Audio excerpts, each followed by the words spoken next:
Evan's boots crunched over the dry forest floor, each step sending a shock of pain up his twisted ankle. But he couldn't stop. Not now. Not with Sienna's life hanging by a thread in his arms.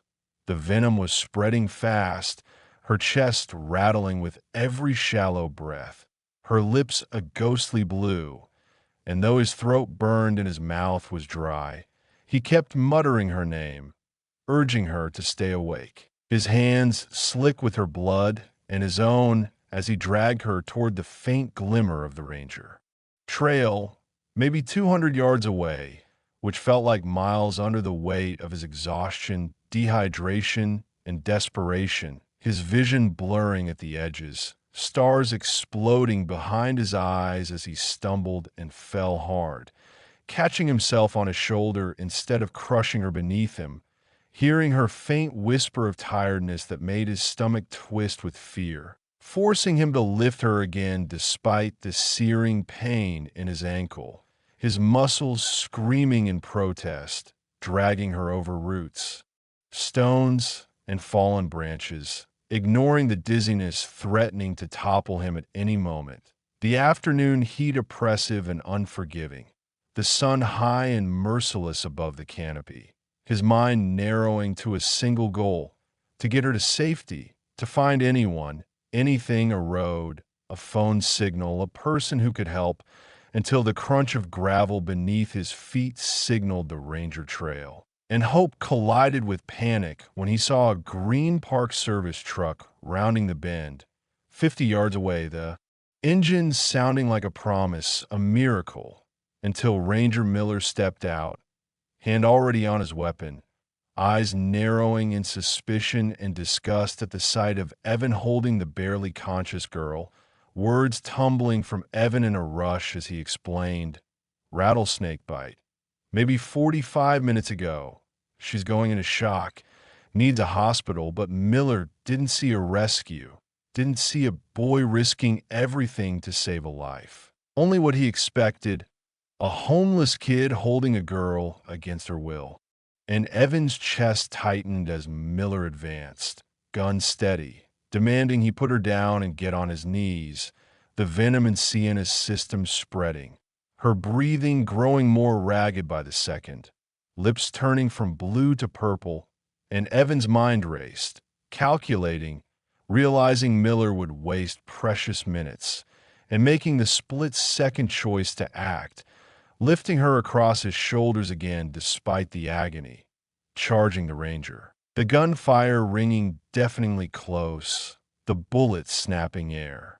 Past his ear as he collided with Miller, grappling, throwing gravel in his face, striking with knee and shoulder, finally scrambling to the truck, opening the door, laying Sienna as gently as he could across the bench seat, starting the ignition despite the chaos, tires spinning on gravel, Miller shouting, chasing, shooting, glass shattering, Evan flooring the accelerator, weaving through the forest trail, fighting exhaustion, dehydration, and the early effects of venom that had seeped into his own system, finally bursting onto the main highway, tires screaming as he accelerated toward an unknown destination, the wall of motorcycles appearing like a thunderous storm, engines rumbling, riders dismounting, parting only for one man, Viper, massive, commanding,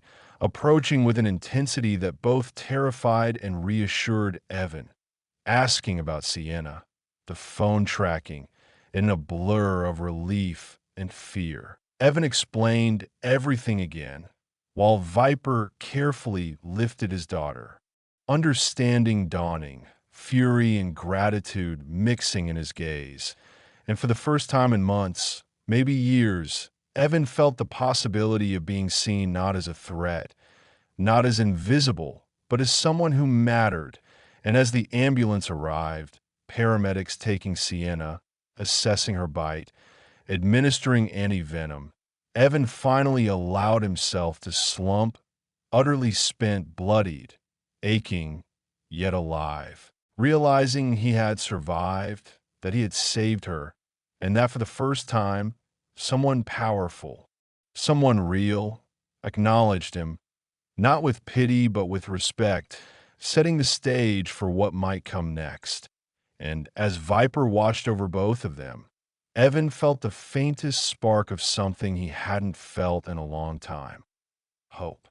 Evan woke to the sterile scent of antiseptic and the beeping of monitors, his body heavy and sore, every limb reminding him of the fight, the fall, the venom, but also of Sienna, who was now safe somewhere in the hospital. And despite the haze in his mind from dehydration, venom, and exhaustion, he felt a strange, grounding relief that she was alive. And then he noticed Viper sitting in the chair beside his bed, watching him with the same intensity and weight that had made Evan almost collapse under the Iron Serpent's presence weeks ago. And for a moment he panicked, thinking of social services, the questions, the interrogations, the inevitable consequences of being homeless and 17.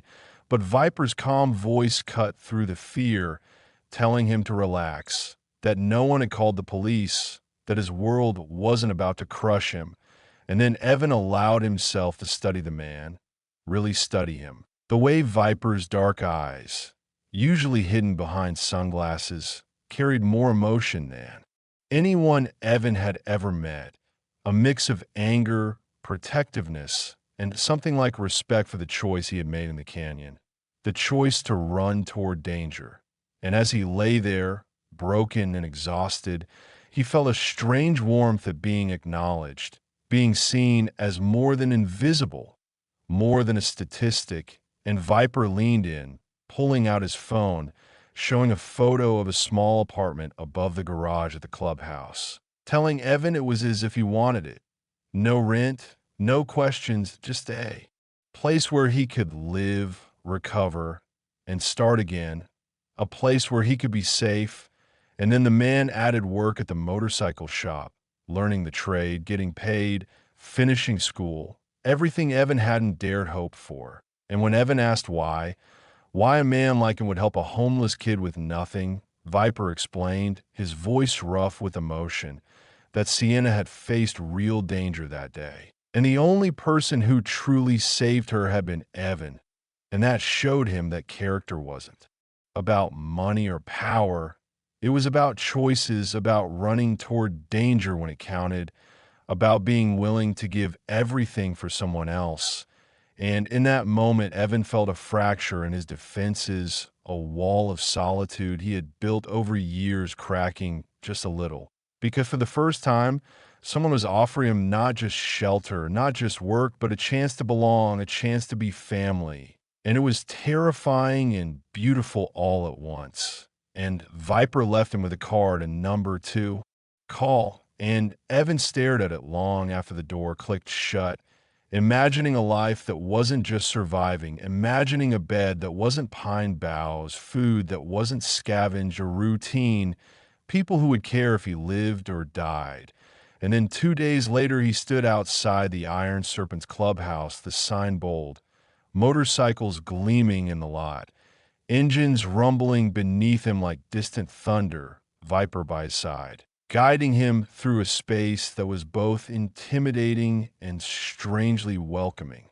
Laughter and smells of cooking filling the air, children running and playing as bikers watched, and Evan felt both awe and anxiety as they led him upstairs to the apartment above the garage, small, clean, stocked with clothes roughly his size, bed made, fridge full, and he realized that for the first time in years, someone had taken responsibility for him, not because they had to, but because they chose to. And over the next weeks, he began to understand what that meant.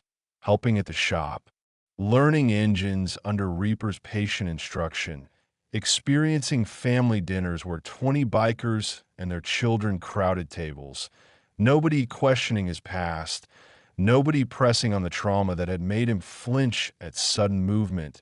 Slowly, cautiously, Evan allowed himself to feel included, to feel human.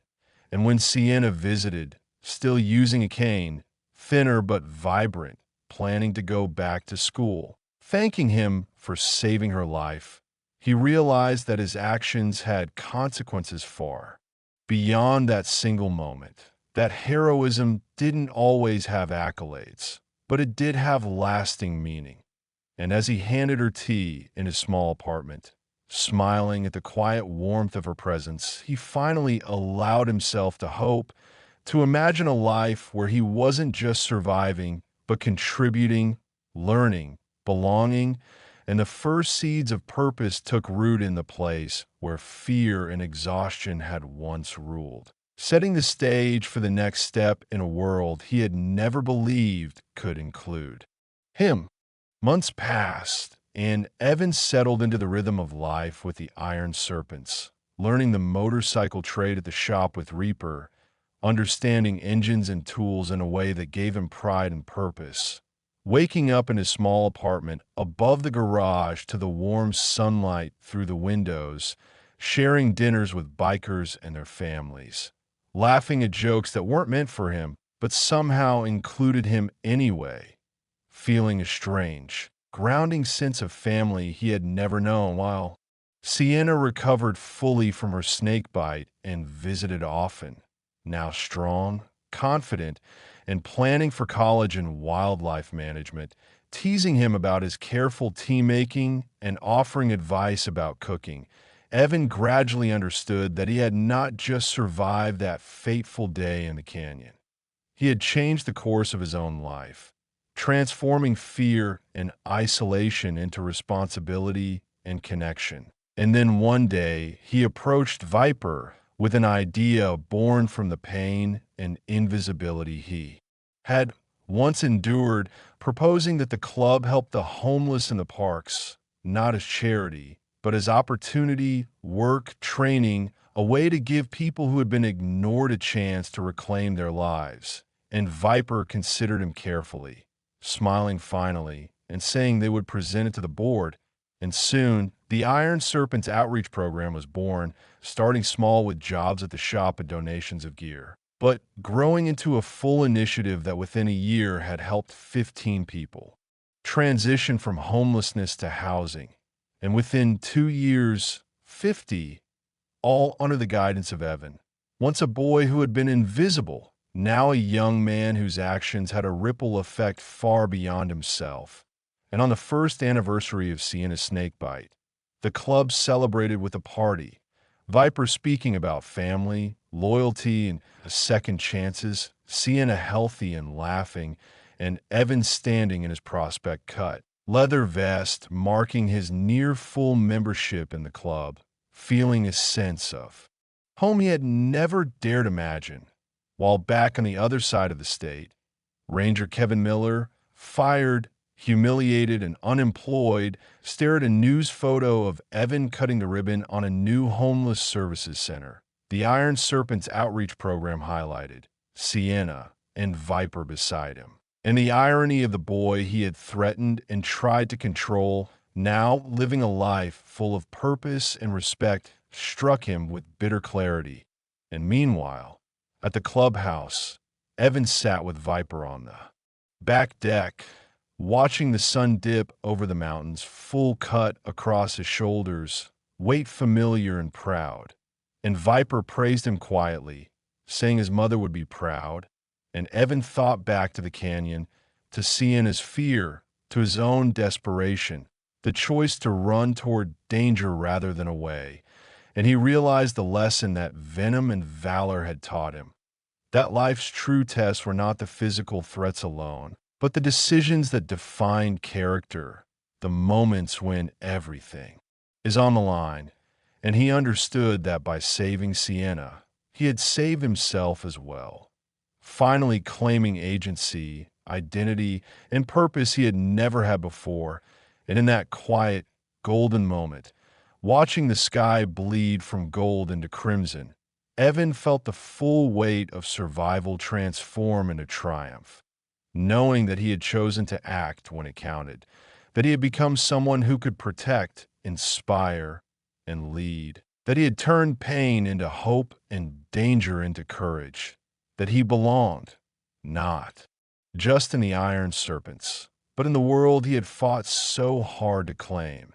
And as he clinked his beer against vipers, toasting venom and valor to family and second chances, Evan felt a sense of completion, of life reclaimed, of identity restored, knowing that the boy who had once wandered alone in the forest scavenging berries and rabbits had become a young man capable of shaping the lives of others, capable of building a legacy of courage, loyalty, and care, a future he had once thought impossible but now stood firmly within his grasp, a life earned not by inheritance or privilege, but by choices made under pressure, by the decision to face fear head-on, and by the unwavering refusal to let circumstance dictate his worth.